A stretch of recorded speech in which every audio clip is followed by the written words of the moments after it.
Hi, everyone. This is Leslie Law, the producer and director of Sandbox Radio.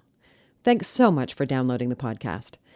This episode, Fools Rush In, was made possible in part by the Seattle Office of Arts and Cultural Affairs and the generous contributions of our audience members and listeners like you. Help us create future episodes by making a tax-deductible donation online at thesandboxac.org. Tonight's episode features special guests soprano Megan Chenovic, Susan Corzat, Nancy Pearl, and Cliff Mass. And now, Fools Rush In. Sandbox Radio, we'll stay all day. In the backyard we'll play. Jump into our sandbox. We build castles and kings, words become things. Sandbox Radio. Sandbox Radio. Sandbox Radio. Sandbox Radio. Good evening and welcome to Sandbox Radio.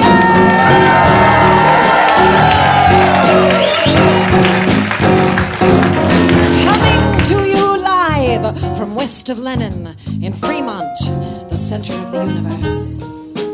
In tonight's episode, new plays from Emily Convert, John Longenbaugh, and Wayne Raleigh.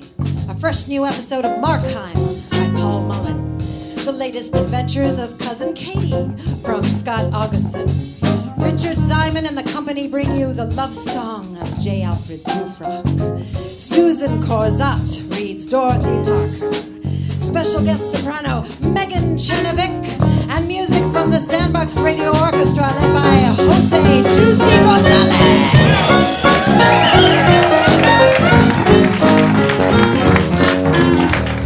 So, sit back and relax as we take you into the world of Sandbox Radio Live. Sandbox Radio.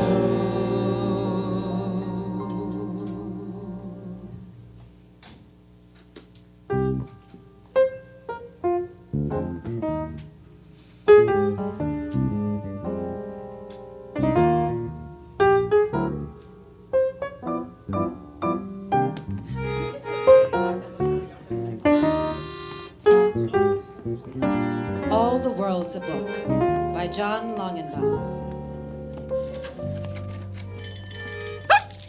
Hello? Is anyone here? Coming. Yes, quiet, Erasmus. Do you sell books here? We're a bookstore. You are? Notice all the books? It says so right on the sign outside. All the World's a bookstore. Oh, so that's what that means. Well, that's a relief. You would not believe the places that people will tell you are bookstores that aren't bookstores. Really? Really? I've been walking around this town all day going from place to place that people told me are bookstores that aren't. Like? Like libraries, and drugstores, and thrift stores, Oh, well, they all have books. and fire stations, and a vacant lot, and a bowling alley. Those seem less likely. Everyone keeps sending me someplace else. Most people don't seem to know what a book is anymore. You may be right. Well, I have plenty of books. You do. Thank goodness for that. I've got a whole list of books that I'm looking for. Great. Do you want to give that to me? This? Okay. Send the Gauk another mile. Is this the book you're looking for? No, it's just a piece of paper someone gave me a while back. All right, then. What book are you looking for? Do you have a copy of Why Fish Don't Like You by Barry M. Filch? I don't believe so, no. How about How to Milk a Pigeon by Charlie Sagg? Sorry, no. 60 Different Ways to Sit on a Fence by Dr. Ashbury Downs? Don't know that one. The Life of Eve's Mother by Anonymous? No. The Intimate Thoughts of Rocks by Freddie Bunt? I don't think so. The Many Virtues of Pigeon Milk by Sylvia Plath? No. What's with Yellow Anyway by Amanda Polychrome? Sorry, no. Let's Make a Banana, edited by E. Mountain. No. Either 10 Ways to Tell You're Dead or Less Weight for You, More Fat for Me, both by Dr. Cecil Tweep. Neither of those. Favorite songs of deaf people? Deaf people? Yes. No. Hand Over That Stoat, You Scoundrel, by Eugene O'Neill. Oh, the playwright. I don't think he wrote plays. Oh, that was his cousin. Then no. The Idiot's Guide to Idiots, published by Holt Mifflin. Not that one, no. I Can Kanji You, by D. Nesselthorpe. No. Understanding Umlauts by Lars Ugel Thorson. No. Feathers and Farmyards, My Life as a Pigeon Dairyman, by Victor Messi. No. Either Norman the Gnostic Gnome or Charlie and the Liver Onions Factory. They're for children. No and no. Bessie the Pigeon Who Wouldn't Give Milk, also for children. What is with all these books about pigeon milk? It's very good for you. No. Lose Weight Through Gargling. Dongles and the Men Who Make Them. If It's Tuesday, This Must Be Friday. Flora and Fauna of Moo. No. I have none of those books. I have never heard of any of those books. Then why are they on my list? I don't think your dog likes me. He likes everybody. He's eyeing my pants leg. Does that mean anything? Mr. Just call me Gerald. Gerald. I have been selling books for a long time. My shop has an extensive inventory, so I'm surprised I've never heard of a single title from your list. Oh, May I ask why you're looking for these books in particular? well, Miss... You can call me Sybil. Sybil. I have a lot of smart friends. In fact, all my friends are smarter than me. They're so well informed on so many different subjects, and I'm not. In fact, I think I'm probably an idiot. So every time they talk about something that I don't understand, I ask them where they heard about it, and they give me book titles. But sadly, I've had no luck finding any of these books. Gerald, I don't think any of these books exist. He's got my pants leg. He doesn't bite. He just bit my pants leg. Ignore the dog. Gerald, do you know what a gawk is? No. Quite a grip on that little guy. It's you.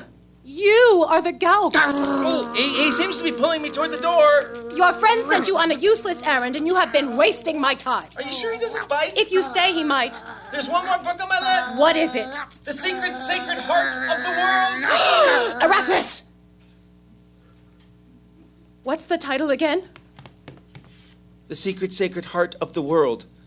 I don't know the author. Erasmus, come. Yes, I do have that book, Gerald. You do? Yes. Oh, that's great. It's in the special collection. Where's that? Down here.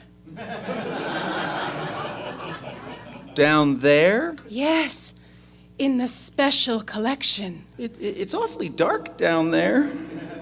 It is. Here. Take this candle. You want me to go? Yes. But what if I catch something on fire? Take the dog. He'll make sure you don't bump into anything. He doesn't like me. He'll go with you. How do I get down there? It's not far. You can use the ladder, but I'd recommend you just jump. Hello? You sure it's not too far down? I'm sure. Okay, here I go. Ready, doggy? He really doesn't like me. Just don't look him directly in the eyes and you'll be fine. Okay, I'll just pick him up like this then. Cautiously. Cautiously. And a 1 and a 2. Do you take Diners Club? No. Oh, well, that's all I have. We'll work out payment later. And a 1 and a 2 and a 3. I'm okay. How's the dog? Should I follow him? He'll follow you. He's your dog now. Any idea where I should start looking? If it's a good book and you really want to read it, you won't have to look too far. It'll find you. Okay, then. Off we go. Let's see. Oh, world history. I always wanted to know some of that. Oh, and what are the ones with the green and gold bindings? I wonder if this time I should get a cat. May I help you? I'm looking for a book by a certain author. Yes? Tom Clancy? Never heard of him.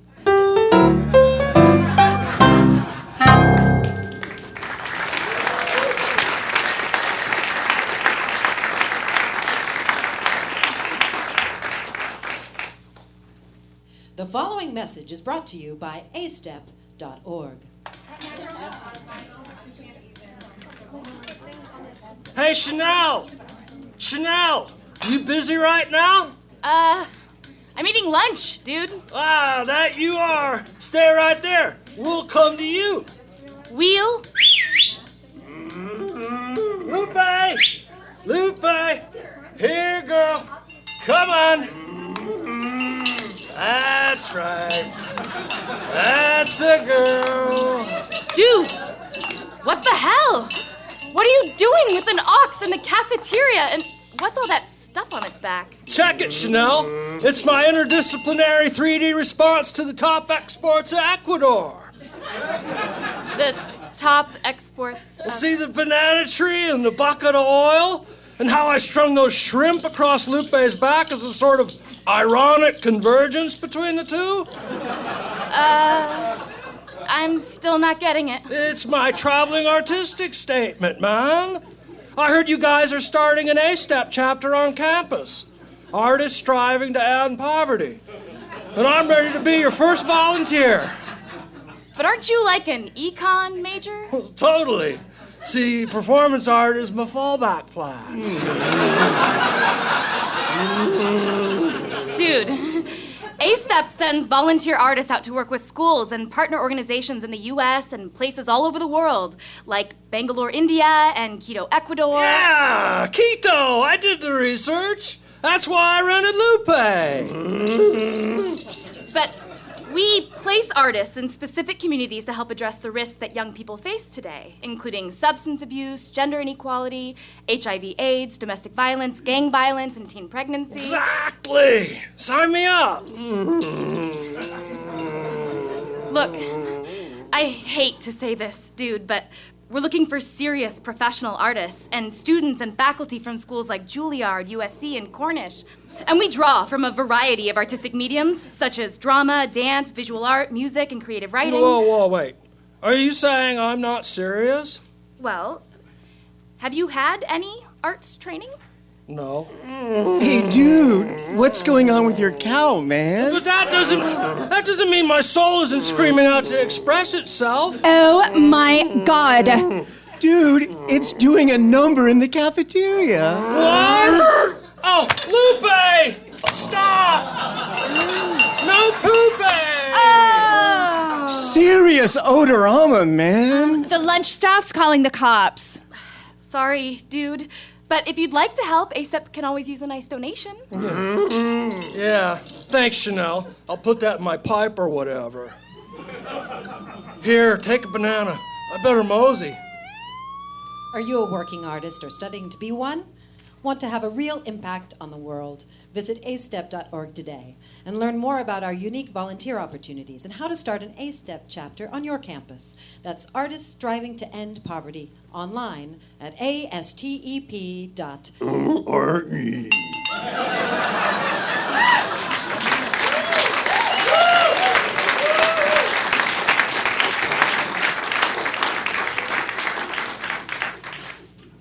Ladies and gentlemen, will you please welcome to the microphone Susan Corzat.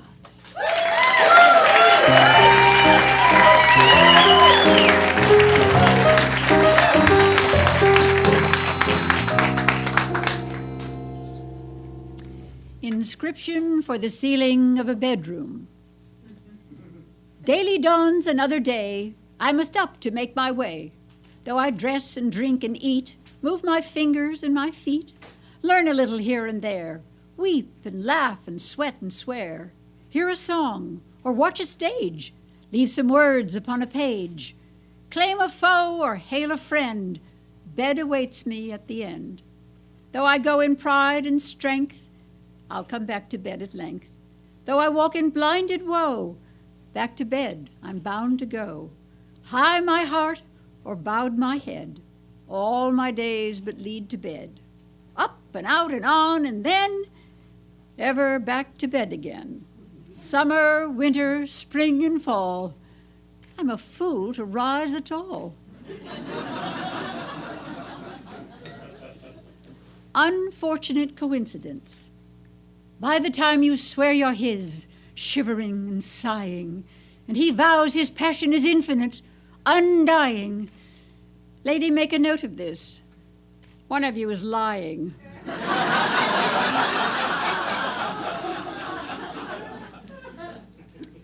Ninon de L'Enclos on her last birthday. So let me have the rouge again and comb my hair the curly way. The poor young men, the dear young men, they'll all be here by noon today. And I shall wear the blue, I think. They beg to touch its rippled lace. Or do they love me best in pink, so sweetly flattering the face? And are you sure my eyes are bright? And is it true my cheek is clear? Young what's-his-name stayed half the night. He vows to cut his throat, poor dear. So bring my scarlet slippers then, and fetch the powder puff to me. The dear young men, the poor young men, they think I'm only 70.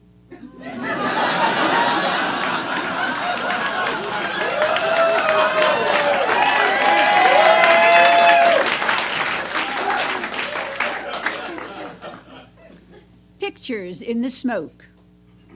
Oh, gallant was the first love, and glittering and fine. The second love was water in a clear white cup. The third love was his, and the fourth was mine. And after that, I always get them all mixed up.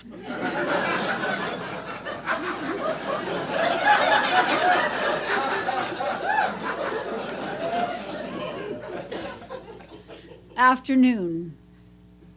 When I am old and comforted, done with this desire, with memory to share my bed, peace to share my fire, I'll comb my hair in scalloped bands beneath my laundered cap, watch my cool and fragile hands lie light upon my lap. And I will have a sprigged gown with lace to kiss my throat. I'll draw my curtain to the town and hum a purring note. And I'll forget the way of tears and rock and stir my tea. But oh, I wish those blessed years were further than they be.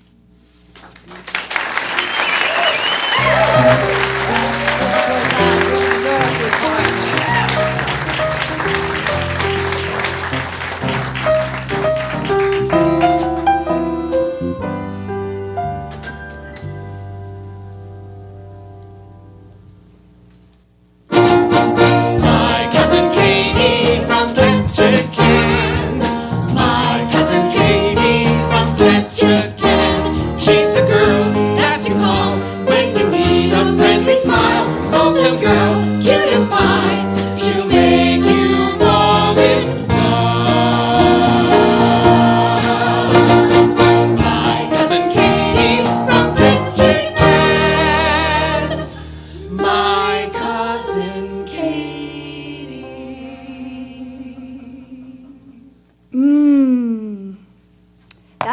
Cup of coffee on a beautiful Seattle morning? Perfect. Knockity knock, neighbor. Oh, good morning, Marco. Lena, I need your waffle iron and a papaya. Well, help yourself.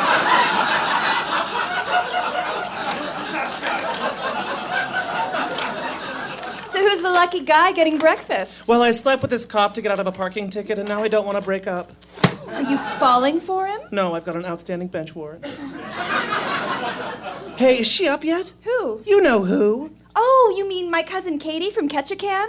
My cousin Katie from Ketchikan. Who else? Well, she seemed a little down yesterday, so I'm letting her sleep in. Katie, down? I gotta go to work. Can you just stay and check on her? Ooh, my pleasure. Oh, and the cop? Habeas corpus. Ciao. Ciao.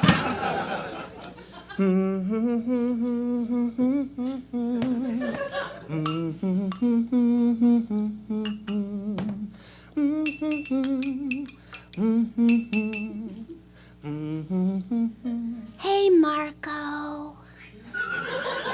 Katie, how are you? Well, Marco, to tell you the truth, I'm a little overwhelmed. I love Seattle, but compared to Ketchikan... Uh-huh. I mean, I keep hearing about the Seattle Freeze.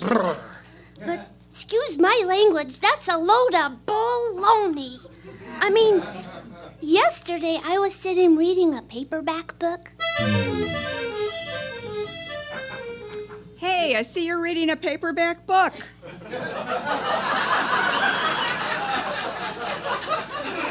I am! You know, if you're looking for a science fiction classic, you ought to try A Crack in the Moon. It's all about the adventures of a plumber in space. You don't say! Oh, and if you want to read about twin sisters who open a cat grooming shop in Edwardian England, try The Pussy Brushers of Bristol. I'll remember that one. If you want a bittersweet tale of the bond between a blind sheepdog and a parrot, check out Fur and Feathers, Friends Forever. I do like animals. If you're looking for an illustrated textbook on tropical skin diseases... Oh, I'm not. Well, speaking of young adult novels... Lady, you sure know a lot about books. Nancy Pearl, Librarian of the People. Seattle's book maven, action figure sold separately.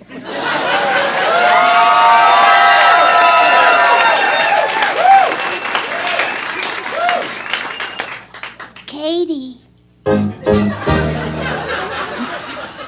Tell me about your first library, Katie. I bet you have fond memories. Oh, I do. It was in the county building, 2 doors down from the STD clinic. Hey, just because I'm a librarian, don't get the wrong idea. We aren't a bunch of dowdy, shushing spinsters. Oh, I know. Back in Ketchikan, our librarian, Fran, is in the Federal Witness Protection Program. She ran over her ex with a Lacar, but she got sprung for squealing on Squinty Figgins. You don't mess with Fran, and you bring your books back on time. Fran's motto, I don't do overdue.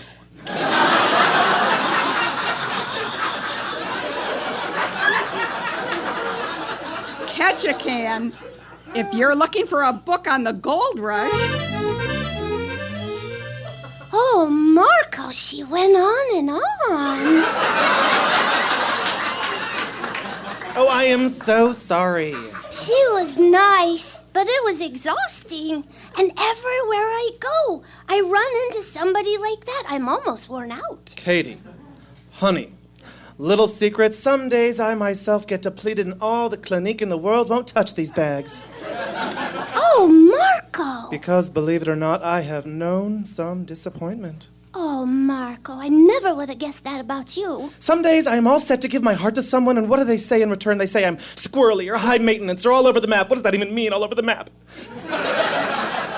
Once in Ketchikan, there was a misprint on this map because the town cartographer, Sminty LaRue, he took to drinking the sterno, and his hands got shaky and straight lines went squiggly. Well, a dozen snowshoeing Shriners from Sheboygan almost met an untimely death, shivering in their snow shelters because of Sminty's shakes. Fortunately... Anyway, Katie, my point is that when you need a recharge... When you need a recharge, you go to your thinking spot. Oh. And in Seattle, there's no better thinking spot than Lincoln Park. It's a quiet place to recenter. That sounds like what I need. How do I get to this Lincoln Park? Just take the hilariously named Rapid Ride.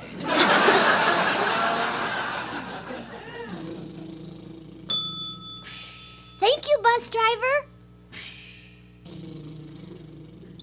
Oh, Marco was right. This place is swell. It's beautiful, and everyone seems to be content to just be by themselves. Even that bald eagle looks pensive. Whoa. Ow. I'm sorry, I didn't mean to trip on you. I didn't see you. I was looking up. I wish I could look up, but I'm a little low-spirited today. What? Come on, a sweet old teddy bear like you, down in the dumps? Yeah. I'm Katie, by the way. Katie? Katie from Ketchikan? How did you know? Nancy Pearl mentioned you on the radio.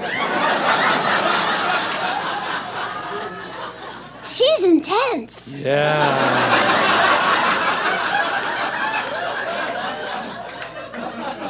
Well, I'm sure you came here to be alone, so I'll just... It's my job. Uh-huh. Go on. When I first got hired, everybody loved me. They had a party with cupcakes. What is it with Seattle and cupcakes? Are they afraid of full-size cakes? In Alaska, cupcakes are for children. But now... Now everybody is down on me. Like I was a screw-up. Now it's like I can't do anything right. They think I'm a goofball. Oh, I'm sorry. I'm sure you're a great bike messenger. What? I mean, I saw your bike and I put two and two together. No, I'm the mayor.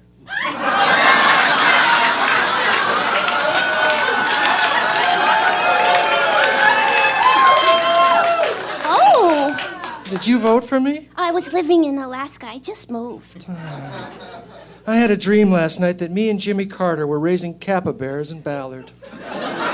Hey! Cheer up! In Ketchikan, we had much crazier mayors than you. There was one-hand Stan, upskirt Charlie, creepy Louise. Compared to them, you're amazing. You just gotta have confidence. Thank you, Katie. I just wish I had a good, solid issue for the next election. Maybe something related to transit. Oh, I have just the thing. It's something we have in Ketchikan that I think Seattle would love. Yeah? Spill it, Katie. It's the roadkill list. Excuse me? Oh, it's simple. When an animal gets hit by a car or truck, the trooper gets on the horn to whoever's at the top of the roadkill list, and that lucky devil comes down and gets the poor dead critter. Walk me through this, Katie. Well, it saves the city on the cost of hauling the carcass to the dump, and somebody gets a whole lot of free meat. So it's win-win. I like win-win. Win-win. Although I sure wish Grandma Shirley would have looked up a real recipe for bear sausage instead of just winging it. The system really works? You bet. You can pretty much count on 3 or 4 caribou on prom night alone. I might not use that point. But you gotta be a little careful, because a Great Dane and a deer can kinda... What about bikes? Bikes? If a bike hits an animal. Maybe a squirrel or a rabbit. But them's good eating, yeah? In a stew or casserole, sure. Tell me more, Katie. Well, Your Honor. Hey, Marco, how's Katie doing? I sent her to Lincoln Park. Who could that be? Katie! Quick! Turn on the TV! This sounds important. This is Jim Foreman coming to you live from the mayor's office. My fellow Seattleites, I am pleased to announce a new city program that increases our sustainability, reduces our carbon footprint, and addresses inner-city hunger. Starting Monday, we begin the new Wildlife Vehicle Interaction List. Citizens can put their name on a roster and be eligible for this free-range, organic, excellent source of protein. It's a win-win situation. We will even include healthy recipes and low-emission cooking tips. Katie! Did you have something to do with this? Well, maybe I did. My cousin Katie from Ketchikan. Next time on Cousin Katie. Katie, how goes the search for a boyfriend? Oh, Lena, it's tough out there. Yeah? Back home, it was easy. When you were in high school, the tallest boy would go steady with the tallest girl, and the second tallest boy would go steady with the second tallest girl, and so on. And then you get pregnant and get married, and 5 years later you get a divorce and marry whoever lived next door. That does sound simpler. Oh, did you try those websites I suggested? Yeah. Took me a while to figure out HWP did not mean has winning personality. I was ready to throw in the towel Until last night. Oh, that's right. How did that date go? Well, we went for Mai Tais. Ooh, tropical. So, what do you think of the Seattle freeze? It's ridiculous. It makes it sound like Seattle is generating its own large weather systems. Poppycock.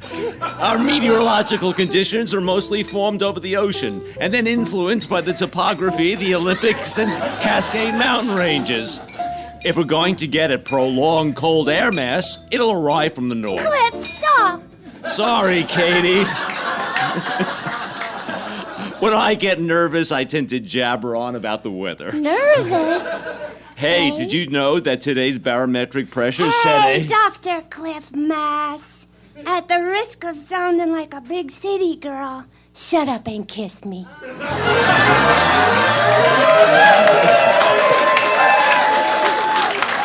Oh, Katie, did you really say that? Yeah, for once I was the high pressure system.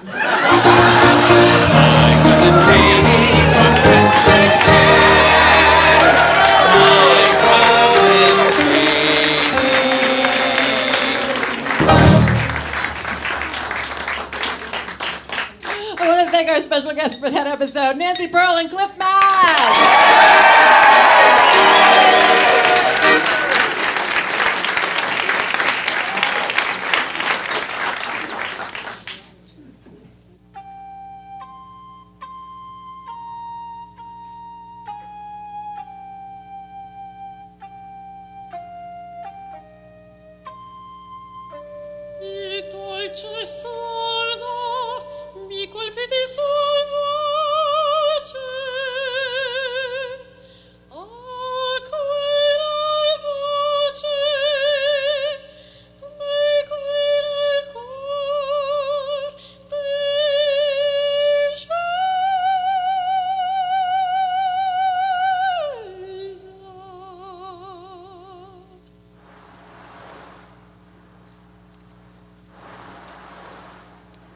S'io credesse che mia riposta fosse a persona che mai tornasse al mondo, questa fiamma staria senza più scosse. Ma perciò che giammai di questo fondo non torno vivo alcun. S'iodo il vero, senza tema d'infamia ti rispondo. Let us go then, you and I, when the evening is spread out against the sky, like a patient etherized upon a table. Let us go through certain half-deserted streets, the muttering retreats of restless nights and one-night cheap hotels, and sawdust restaurants and oyster shells. Streets that follow like a tedious argument of insidious intent to lead you to an overwhelming question. Oh, do not ask, what is it? Let us go and make our visit. In the room, the women come and go. They're talking of Michelangelo. The yellow fog that rubs its back upon the window panes.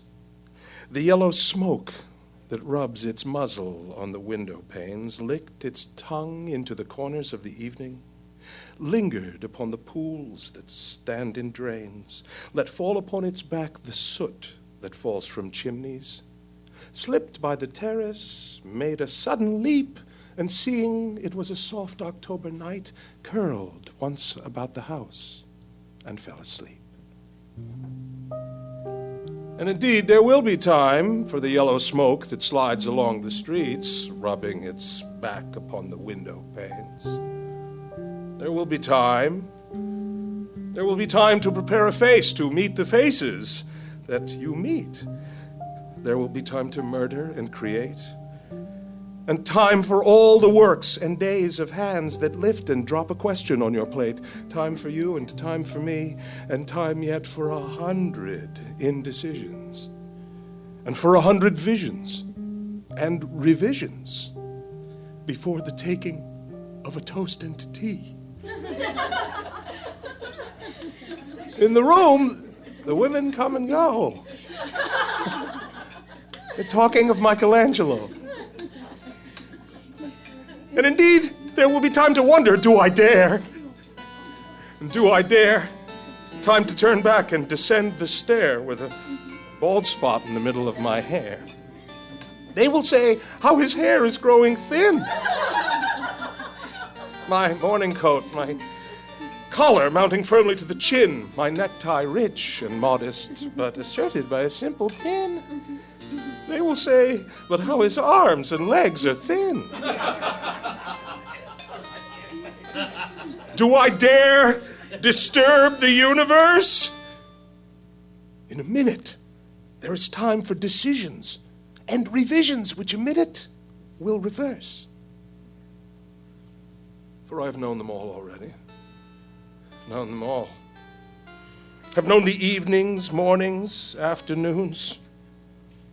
I have measured out my life with coffee spoons. I know the voices dying with a dying fall beneath the music from a farther room. So how should I presume? And I have known the eyes already, known them all. The eyes that fix you in a formulated phrase. And when I am formulated, sprawling on a pin, when I am pinned and wriggling on the wall, then how should I begin to spit out all the butt ends of my days and ways? And how should I presume? And I've known them all already, known them all. Arms that are braceleted and white and bare, but in the lamplight downed with light brown hair. Is it perfume from a dress that makes me so digress? Arms that lie along a table or wrap about a shawl, and should I then presume? And how should I begin? Shall I say, I have gone at dusk through narrow streets and watched the smoke that rises from the pipes of lonely men in shirt sleeves leaning out of windows? I should have been a pair of ragged claws scuttling across the floors of silent seas. And the afternoon, the evening sleeps so peacefully, smoothed by long fingers, asleep, tired, or it malingers, stretched on the floor here beside you and me. Should I, after tea and cakes and ices, have the strength to force the moment to its crisis? But though I have wept and fasted, wept and prayed, though I have seen my head grown slightly bald, brought in upon a platter, I am no prophet, and here is no great matter. I have seen the moment of my greatness flicker, and I have seen the eternal footman hold my coat and snicker. And in short, I was afraid. And would it have been worth it, after all? After the cups, the marmalade, the tea, among the porcelain, some talk of you and me, would it have been worthwhile to have bitten off the matter with a smile? To have squeezed the universe into a ball, to roll it to some overwhelming question, to say, I am Lazarus, come from the dead, come back to tell you all. I shall tell you all, if one, settling a pillow by her head, should say, That is not what I meant at all. That is not it at all. And would it have been worth it, after all? Would it have been worthwhile after the sunsets in the dooryards and the sprinkled streets? After the novels and the teacups, after the skirts that trail along the floor, and this and so much more? It is impossible to say just what I mean. But as if a magic lantern threw the nerves and patterns on a screen, would it have been worthwhile if one, settling a pillow or throwing off a shawl and turning towards the window, should say, That is not it at all. That is not what I meant at all.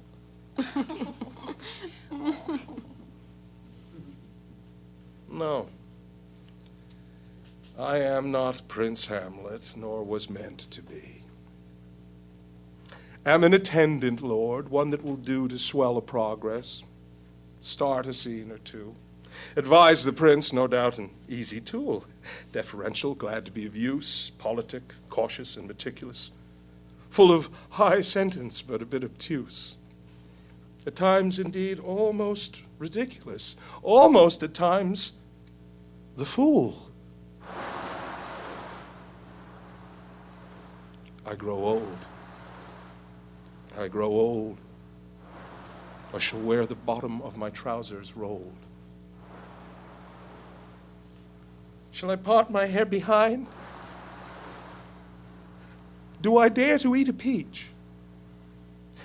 I shall wear white flannel trousers and walk upon the beach. I have heard the mermaids singing, each to each. I do not think that they will sing to me.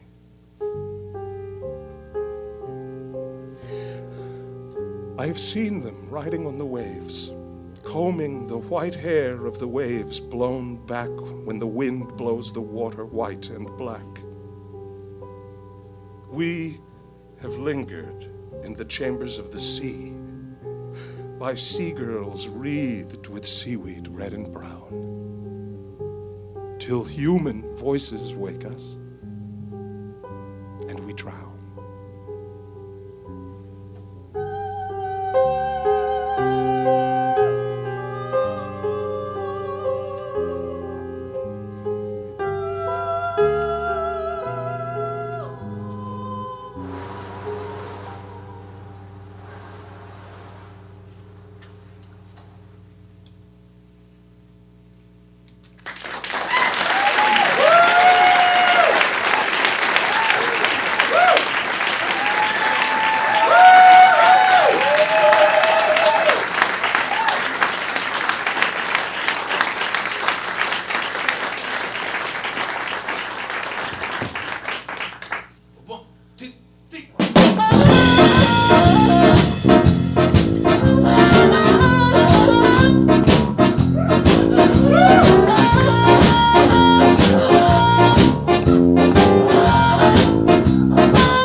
Tucked me in the bed. My daddy told me when he walked me out by the shed. School teacher told me the ink she used was red. Fools rush in where angels fear to tread. Well, I don't know. I don't know if I'm a fool. I'm standing here to tell you they don't teach that shit in school. Doctors told me I was laid up in the bed. Priest done told me he was handing me the bread. My accountant told me the ink he used was red. Fools rush in where angels fear to tread. Well, I don't know. I don't know. I don't know. I don't know if I'm a fool. I never done much praying. Been too busy being cool.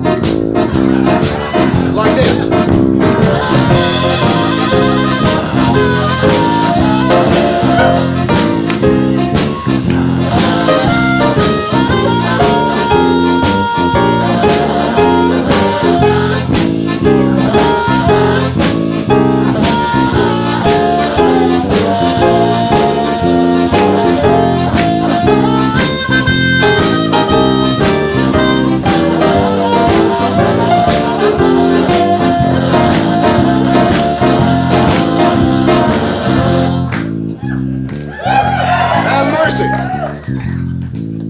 I tell you, I got so excited there. I got so excited, forgot what the song was about. Fools rush in. Oh, yeah. Fools rush in Yeah, I remember now. Fools rush in. You ain't gonna... Fools rush in. You ain't gonna let me forget, are you? Well, listen here. Fools rush in. Heard the con man say he'd make me gold out of lead. Fools rush in. Heard the fairy tale princess say she'd weave me gold out of thread. Fools rush in. A lot of stuff I heard, a lot of stuff I read. Fools rush in. That's right. Where do they do it? Where angels fear to tread. Well, I don't know where I'm going, but what I've always said. Are you listening? Get on out the way now, people. I got to get there before I'm dead. So I tell women when we're climbing into bed. I tell my banker when he blames it on the Fed. I tell the lawman, he says the light was red. Fools rush in where angels fear to tread. If it glitters, may not be there, it's a jewel. Well, you can keep your 2-cent wisdom. I'll be your 20-carat fool.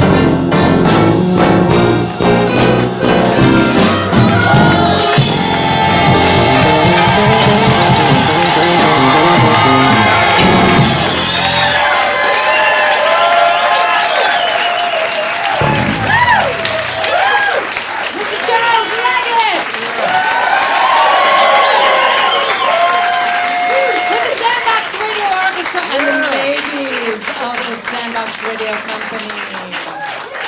You're listening to Sandbox Radio, Fools Rush In, recorded in front of a live audience on April 29th, 2013. Mark your calendars for our next live show, The Naked Truth, coming up in Seattle at West of Lenin on July 29th. Until then, catch up on any shows you missed in iTunes or at thesandboxac.org. Now back to Fools Rush In and Markheim. Sandbox Radio.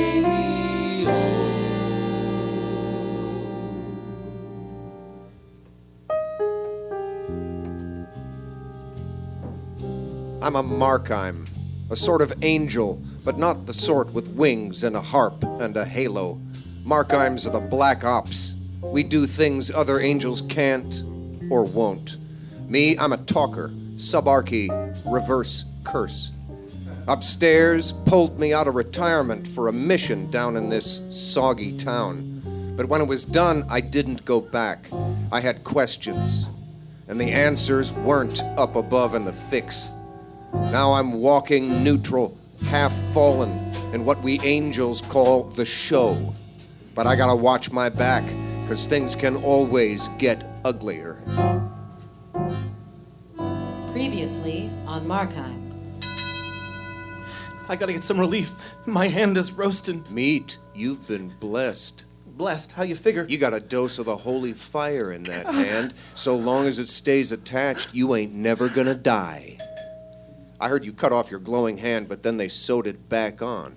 Stank said it doesn't burn anymore. No, it still burns, but now it's so beautiful, crisp. I'm not worthy of this pain. But Veronica says no one deserves it more. Who's Veronica? Hello, Black Francis. I am Mark. I love you. He's talking. So? This is a dream. Angels don't dream. Maybe things are changing. Change ain't always good. Never said it was. Run down this theory of yours and get back to me with anything you find. What about my neutrality? You're here at my pleasure, Markheim, which it ain't exactly been, I gotta tell you, since you got here. Your rent on sitting neutral just went up. Information payable to whomever the fuck I send to collect it. There are too many goddamn angels down here. From now on, we see them, we smoke them. That's my new rule. You can pass it along. Things can always get uglier. And now, episode 8 of Markheim by Paul Mullen.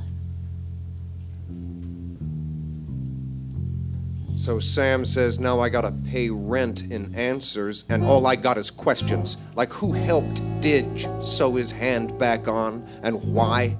Listen up, y'all! We got a brand new somebody on the Seattle superhero scene! Give it up! I want my dog back, Stank. Liv's dog, Mark, and fuck you. Is that Didge up there? He doesn't go by Didge anymore. That's some getup he's got on. That's his superhero gear. And that thing on his face? His mask. He made it from his hair. Charming. Many of you knew me by my street name, but I want to tell you today that, well, Didge is dead.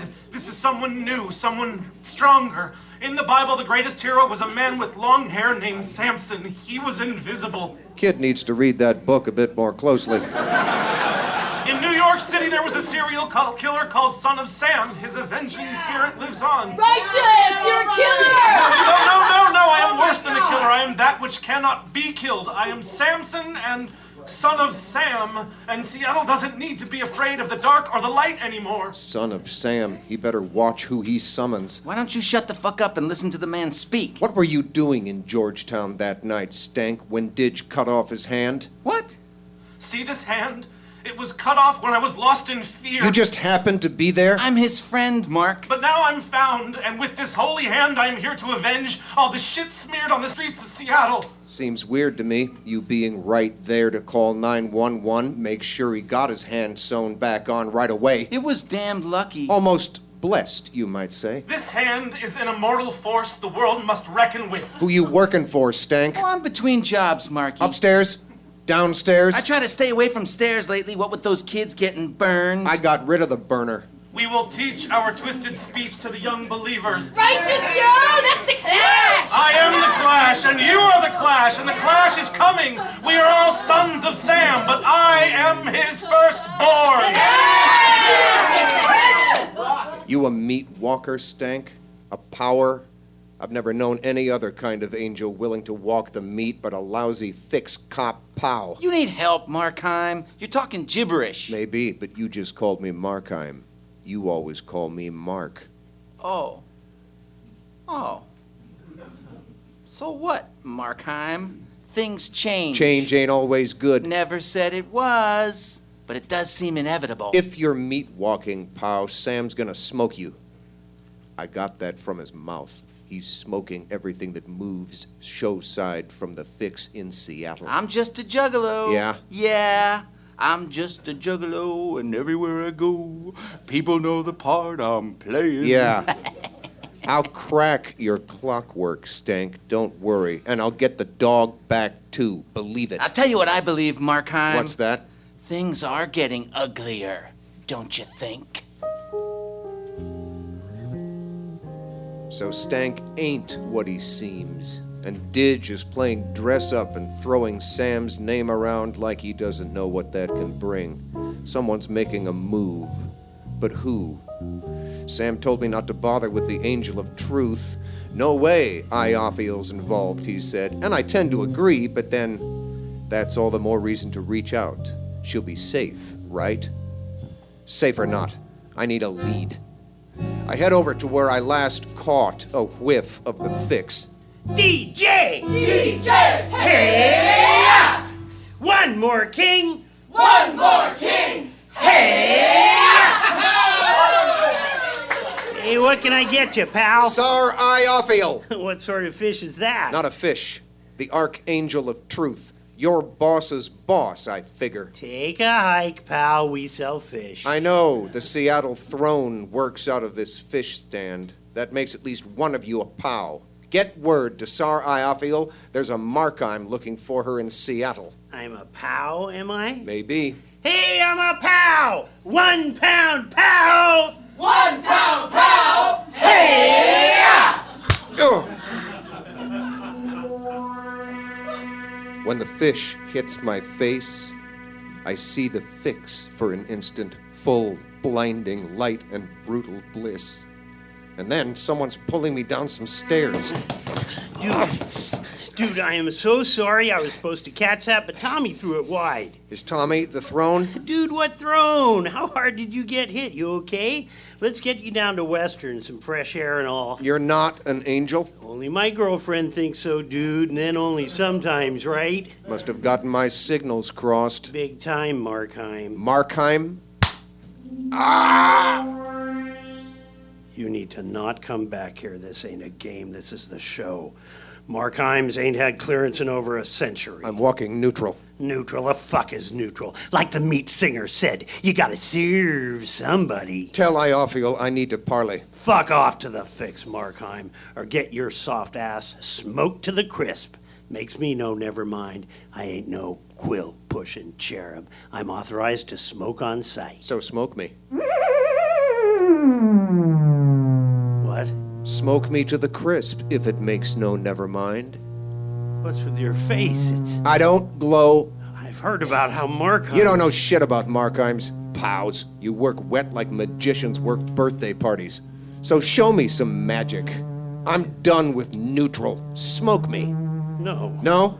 No way. Well, whatever you do, after you walk back up those stairs, don't you dare get word to Iophiel I'm looking for her. Got it? Got it. And for sure as hell, don't tell her Sam says hello. Sam? Now do not get the hell out of here and always bother me again.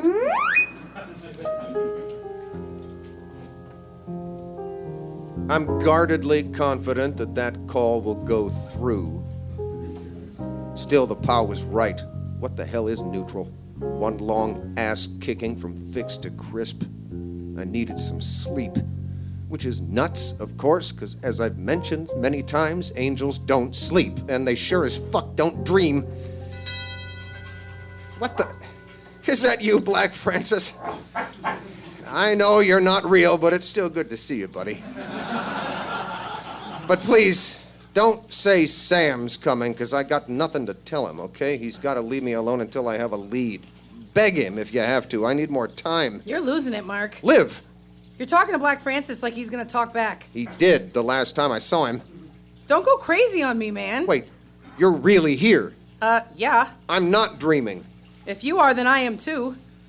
You're lucky I came. I'm mad at you. Why? You were supposed to look after Black Francis. I did, and then he got lost when I... Yeah? I had to take care of something. Stank found him. If I trusted Stank, I would have left him with Stank. Now I can't even trust you. It's been a long time, Liv. No one thought you were coming back. I told you I would. What happened? What do you mean? In Eugene, your stepfather. Oh, he's dead. Yeah? Yeah. I guess he was cleaning his shotgun and it went off in his face. Oh. I was the only one home when it happened. Oh. So, my little sister's safe. Right. And what about you? What about me? You back for good? I ain't anywhere for good, Mark. You ought to know that. Got it.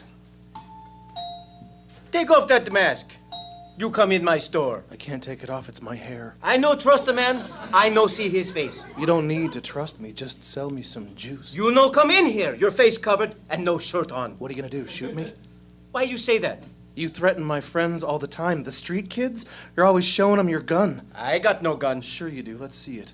You wanna see my gun? Sure. You no think I have gun? I know you have a gun. I just said so. There. See? Now get out of here. I ain't leaving till I buy this juice. You leave juice. You get out. Or what? You shoot me? I no shoot nobody. Or call the cops because you just pulled a gun on me for trying to buy a juice. You get out of here. Or? I go like this. And bullet goes in chamber ready to shoot. Fabulous. Go. Let me see that. You no touch. Get away. Or what? Let me see your precious gun. Stay away. Here. Oh, so you do have it in you. Holy God. No, it's just me, Sam's son. Give me that. It's no use. You could do it all day. These bullets just melted me like butter. Yum. Now gimme. You like guns so much? Why don't you eat it? What? Here, it's delicious. There, yummy, right? Go on, eat it. That's right, swallow it. You love your guns so much.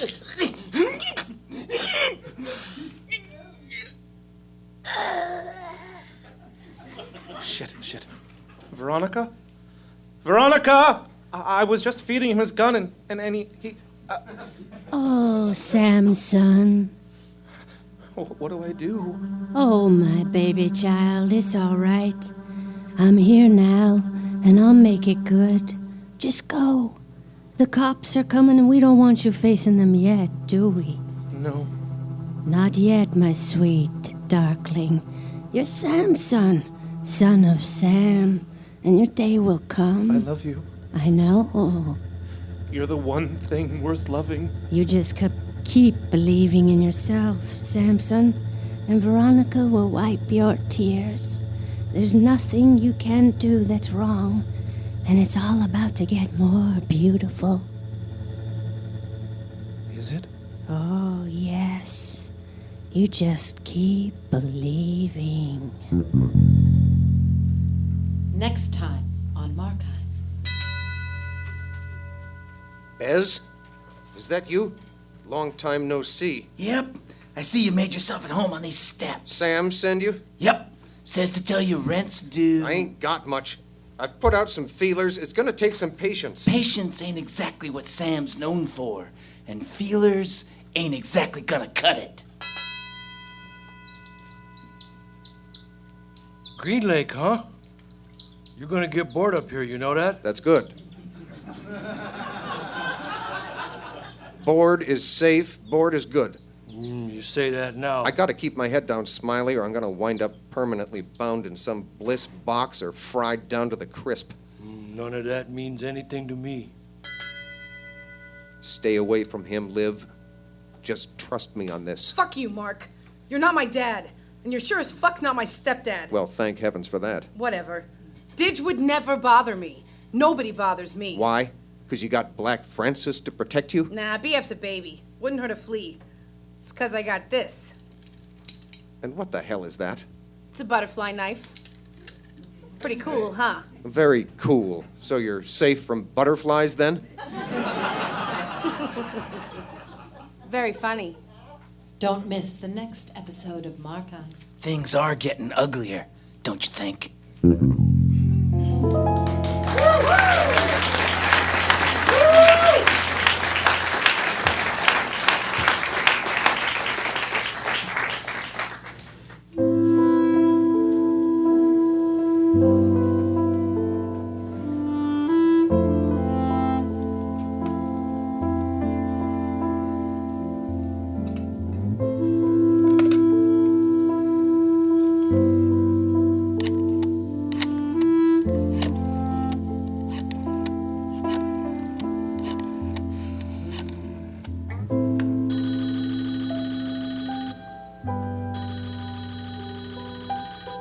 Hi, Sally.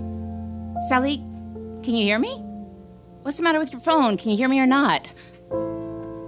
They're here. They came yesterday. Yeah, the angels. Debbie sent them over. Well, she sent a chain mail, and it says you gotta greet the angels, and they stay with you for 5 days, and then you get your wish. So I was gonna send them to you next, if that's okay with you? The Angels by Emily Conbert. Okay, well, the way the ritual works, we light 2 white taper candles and 3... What? What? I don't know. Votives might work, but why can't you just use tapers? I mean, it's just a trip to the mall, right? I'm not gonna ask them who the angels... I mean, you have time to go to the mall, of all people. I can't see them. How can I talk to them? Listen, Sally, let's have a shot of tequila. Yeah. We'll toast the angels. Angels, this is for you. Yeah. So, they stay with me for 5 days, and then my wish comes true. And what I'm asking you is, can they go to your place next? Because part of the deal is that you have to tell them where to go next.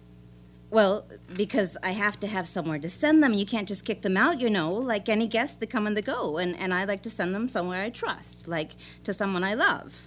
I'm not going to send them like Johnny or nothing. He'd put them in the garage with all those tools. I want to send them over to you. I mean, you have nice sheets and nice things. You clean. Yeah. And Saul's out of town next week anyways, isn't he? Where's he going? Yeah? Hey, do you ever get paranoid that he picks up escorts on his trips? Well, I know they're work shindiggies, but does part of you wonder what he's doing those nights when he forgets to text you? I know he forgot to text you because you were crying about it last week. Well, oh, come on, because we both know Saul wants to be a man, and this is maybe one of the only ways he knows how, and not that you guys have money, you know, I'm just asking, do you get scared about, like, gaggles of strippers? I hate the word gaggle. It makes me sick or shiver, but sometimes you have to use it. It's like you don't have a choice. Yeah. So, you're nervous about it? Oh, not nervous about it. Well, sorry. Am I nervous about my husband? With escorts? Oh, that's silly. So anyways, you light 2 tapers. He would never do that. Or was it 3 votives? And, I mean, make 3 wishes. And then at 7:30, he comes home. I mean, invite them in. My wish for the angels, well, honestly, I wish I were more fashionable. And I don't mean in terms of jaw or cheekbone necessarily. I mean fashionable clothes. No, like even more than H&M. I mean Fifth Avenue, New York. Like even bigger, so big you wouldn't know the names of the companies. And more important, I wish I had fashionable friends. Bare-legged, haltered up friends, the sort that are tan. But anyways, I also wish I were older, maybe 60 or so, with white, slightly wavy hair and a gaggle of admirers around me that always think of me as wise, with beautiful things, a Dorothy Parker sort. Because the truth is that I hate myself and my fat-thighed roots. I mean, I'm incredibly sad. Why don't I have glossy hair? And I have the sort of friends that are cool but think they're uncool and are really bothered about it, so they eat their cuticles or whatever. They bleed all the time. Yes, of course, I consider you a friend, Sally. And they have contacts, but they should wear glasses to cover up their face, even though we tell each other don't ever change. The angels, I imagine them to think me beautiful. I mean, I assume they're on my side. They all piled into my house like a bunch of fools, like fools they just rushed in. But maybe they're not on my side. I don't know how I would know. I guess I'll know they're on my side if my wish comes true. What? I know. Well, that's the trouble with that particular wish. I won't know if it comes true until I'm 55 with wavy hair. And maybe the angels just think my wishes are dumb. Maybe they'll grant them, but they'll judge me. You know what? Fuck them. Fuck the angels. But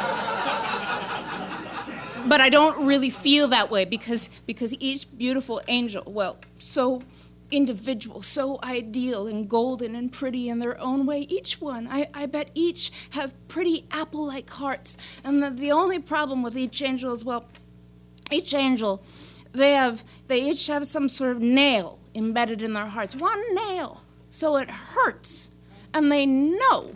And I suspect that's how each one died, a nail in the heart. So maybe my wish is to be able to take a hammer and turn it inside out and rip the nail out of each angel's heart so they can relax again or just feel maybe a moment of relief. That wasn't my original wish, but maybe that's my wish now. Over being older with white hair, because what the hell is that? That will happen anyways. So, yeah, I mean, my original wish was to be fashionable with a gaggle of friends around me, just sort of admiring me in my white suit and really thin watch that makes my wrist look small. But now, I think my wish is different. It's to take the nails out of their hearts. Oh, Christ, Sally, is your son practicing piano again? Would you tell him to learn some other song besides St. Elmo's Fire? Every time I see him, he plays me St. Elmo's Fire. I wish you weren't my only friend so I could hear some other music, for Christ's sake. I also wish maybe to live in love forever, and I also wish for you to stop fucking my husband with your mind. But yeah, those are both big dreams, so yeah, I won't quit my day job. I'm sorry, Sally, that was wrong. Are you going to get the candles, Sally? Are you going to get the candles? Can you make one simple little trip to the mall? Oh my God, she hung up on me. Whatever, Sally. Don't leave me, angels. I don't want to send you on. I want you to stay. I know I'm a fool, but stay. Here's a shot of tequila. Cheers.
Jelinek and Sandbox Radio Orchestra.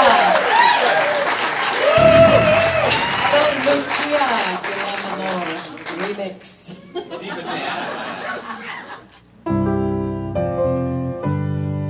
Portable 5 and the First Day of the Rest of Our Lives by Wayne Raleigh. The growing excitement inside Portable 5 on March 25th, 1980 was silent but aggressive. My own stomach churned as if I'd done something wrong, something horribly, horribly wrong, and was sure to be found out. Today was the day. Today, we, the 5th grade class at Schultz Elementary School, would be watching our very first sex education film strip. Please calm down and take your seats, everyone. That was a weird thing for Mr. Pierce, our teacher, to say because we were all sitting down, facing front and not saying a word. He must have been nervous, too. This day had been on its way for years, and we all knew it was coming. It was one of the countless advantages to being in the 5th grade. It was our last year at Schultz Elementary, and that meant a few goddamn things. You could be a crossing guard. You got to go to an assembly and watch the middle school band play the theme song from MASH. And at some point during the year, you got to see, at least partially, naked girls on a film strip. That was the rumor. Okay, everyone. These film strips were rumored to be so graphic, so hot, that they actually had to separate the girls from the boys before spooling them into the film strip projector. The boys would watch what was referred to as the boys' film strip, and the girls would watch the girls' film strip. That was the rumor. I hoped silently to sweet Jesus, God Almighty, on his throne in the kingdom of heaven. That rumor was true. The young ladies will go next door to Portable 4 with Ms. Sharp and Miss Milas and watch the girls' film strip. The collective sigh of relief swayed the projector screen back and forth like a sheet on a clothesline in a soft desert wind. And, everyone, after we watch our respective film strips, we will switch film strips. And the girls will watch the boys' film strip, and the boys will watch the girls' film strip. For the first time in my life, I realized that my mouth was hanging open.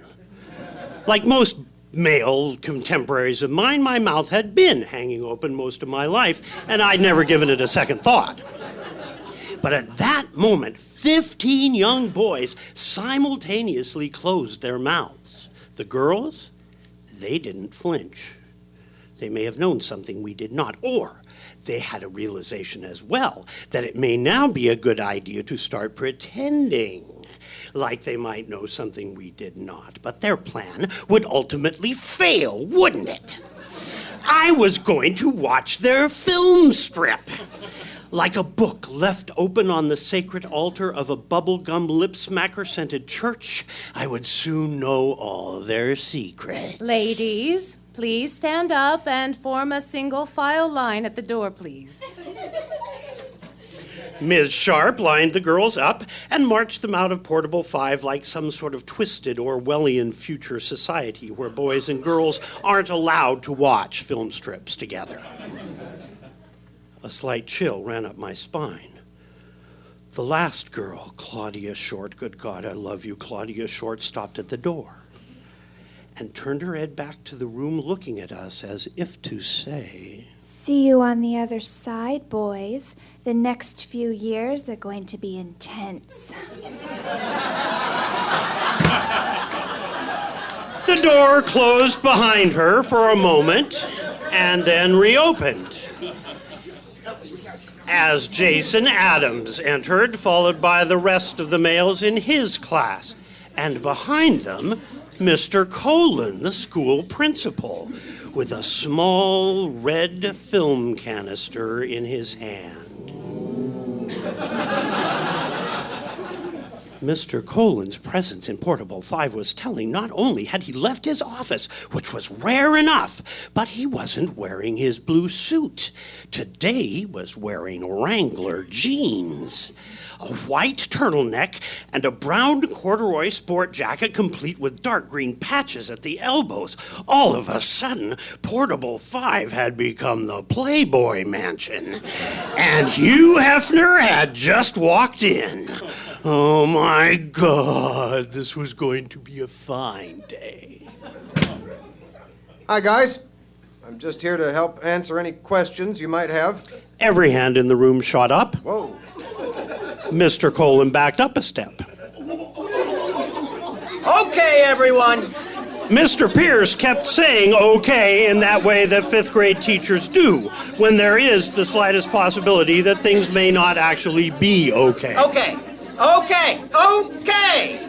We will watch the boys' film strip, and then we will immediately watch the girls' film strip, and then, and only then, can you ask questions. Okay? If there is any talking or laughing during the film strip, you will not be able to watch the second one. The air went out of the room.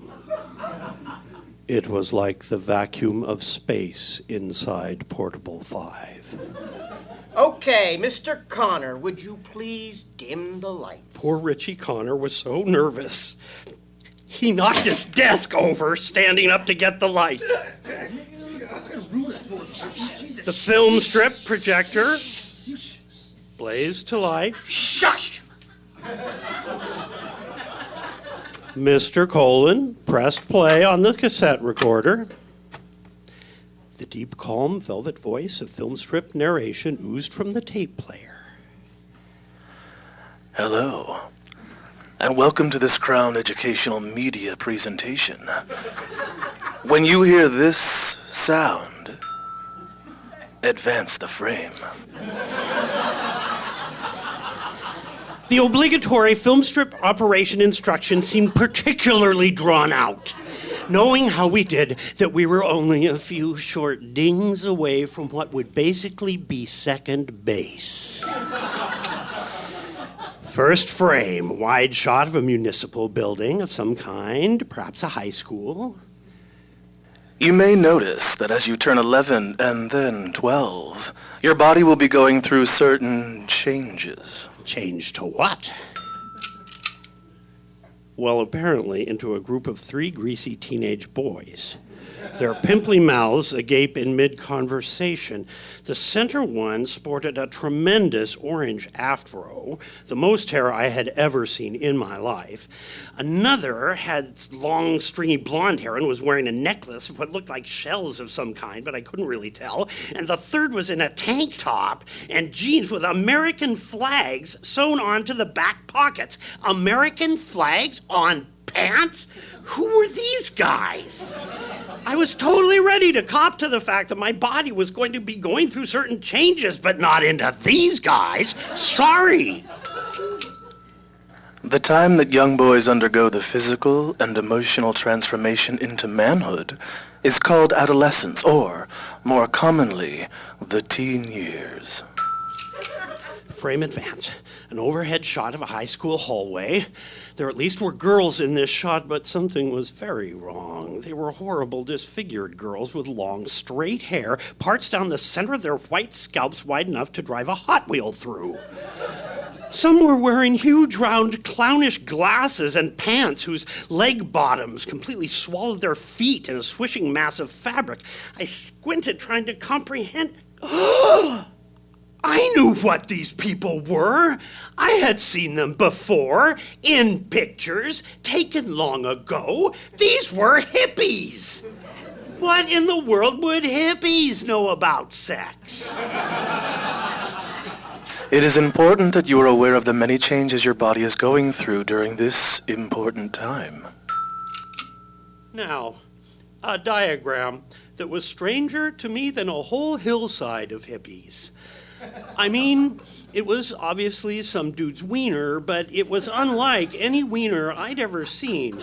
It was cut into a cross-section with green, orange, and blue tubes running up and down and over and under inside of it with green, orange, and blue arrows pointing to their respective tubes. Some of the most important changes have to do with the male genitals, or the penis. Finally, a word I knew! Perhaps this thing was going to turn around. Well, even John Holtzclaw, who had already abandoned the whole thing and begun working on his Dungeons and Dragons map, sat up at the word penis. The next 5 frames were all of the same twisted diagram, but with different tubes highlighted. Urethra. Testis. Scrotum. Sperm. Sperm, testis, eureka? What in the living hell is this guy talking about? What in the living hell is going on here? As the last ding dinged over more acne-covered love children eating lunch and putting books in lockers and playing sports in shorts that were just so entirely too short, all I really wanted was my money back. Mr. Colon had put on his Bob Guccione outfit for this? The lights came on.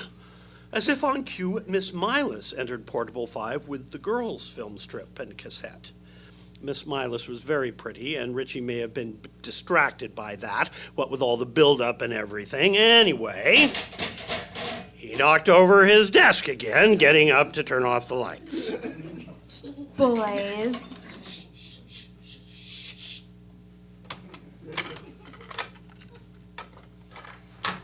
Hello, and welcome to this Crown Educational Media presentation. When you hear this sound, advance the frame. Obviously, the boys' film strip was only the warm-up. The goods still lie ahead. Wait a minute. These are the same hippies that marred the first frame of the last film strip. Hippie hallway. This is some kind of cruel practical joke, right? This, the girls' film strip, the one we weren't allowed to watch with girls in the room, was exactly the same as ours. Frame for frame, hippie for hippie. The only difference was, in place of the penis diagram, was a cross-section of what I now know to be the lovely, mysterious, and poetic natural wonder that is the female reproductive system. But at the time, it looked to me like a bouquet of tulips smashed flat by a steamroller. The same steamroller that had just smashed flat my heart. Mr. Pierce, the liar, turned on the lights. Okay, gentlemen. Now Mr. Almond, Mr. Colon, and myself will answer any questions you may have. Yeah, I've got some fucking questions, excuse my French. Where was the nudity we were promised? Why were there hippies just on our wall for a half hour? Why do the girls in the next room fill me with so much dread it is all I can do to ask one of them for an extra pencil?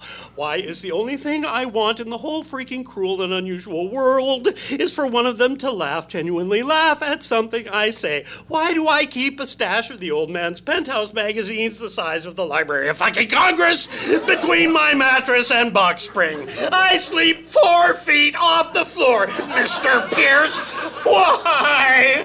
Tell me why?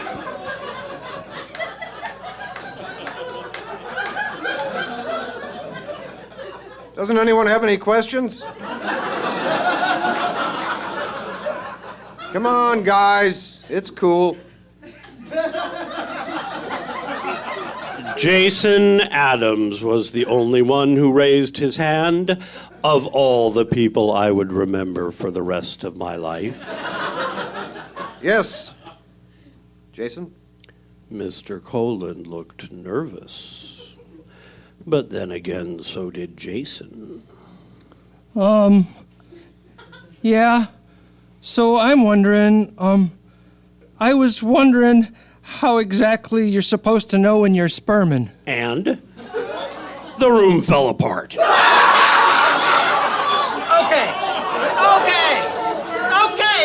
Okay. Yeah, we were laughing, but the truth be told, not one of us knew how to tell if we were sperming either. And the only reason I have not gone back and sued the living bejesus out of the Marysville public school system for that day was Mr. Colon's answer to Jason's question about how he was exactly supposed to know if he was sperming. His neck flushed as Mr. Pierce rattled off okays like artillery gunner. Okay! The room fell silent. Mr. Colon said softly, Oh, believe me, you'll know.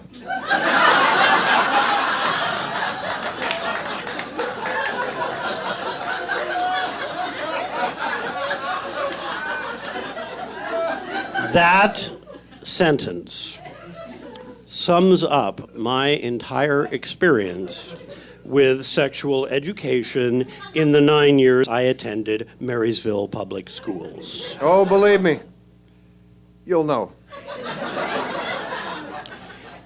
And you know what? I'll be good goddamned if he wasn't right.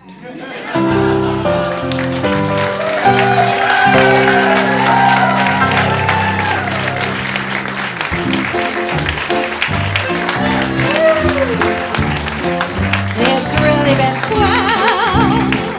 It's really been great just to be with you on a sandbox date. Oh, say it ain't true. Oh, say it ain't so. That the show is done and it's time to go. We won't say goodbye.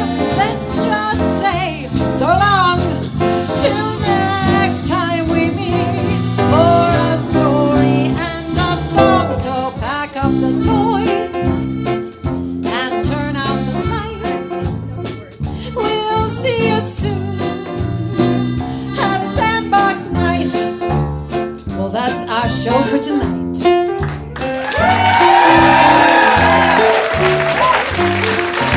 We'd like to thank A.J. Epstein and West of Lennon for having us.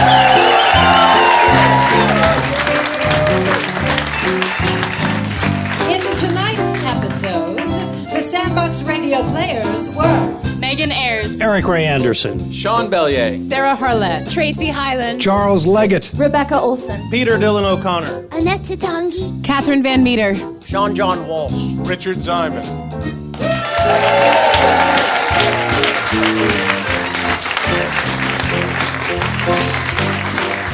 with our special special guest, Susan Corzette. Nancy Pearl. Cliff Mack. Our special guest soprano, Megan Cheneville. And the Sandbox Radio Orchestra, Dan Tierney on drums. Dave Pascal on the bass. Rob Whitmer, accordion and clarinet. And on the keys, our composer, Jose Juicy Gonzalez. And I'm your host, Leslie Law. So, Catherine and Annette are bringing out some lyric cards because now is the time in the show when we'd love for you to sing along. I think you've picked up the tune. Ready? Here we go. It's really great just to be with you on a Sandbox stage. No sailing through, no sailing slow. That the show is done and it's time to go. How about that one more time? That the show is done and it's time to go. That the show is done and it's time to go.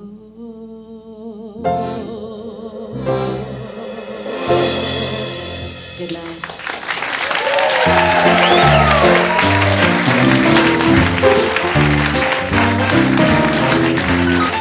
Fools Rush In was recorded live at West of Lenin in Seattle, Washington on April 29, 2013. It was engineered by Christopher Stewart and mixed by Dave Pascal. Our stage manager was Colleen Nielsen, and our sound technician was Jordan Sell. You can follow Sandbox Radio on Twitter and subscribe to the podcast at the iTunes Store. Find out more about Sandbox Radio and the Sandbox Artist Collective, send us an email and access our podcast archive at thesandboxac.org. Thanks for listening.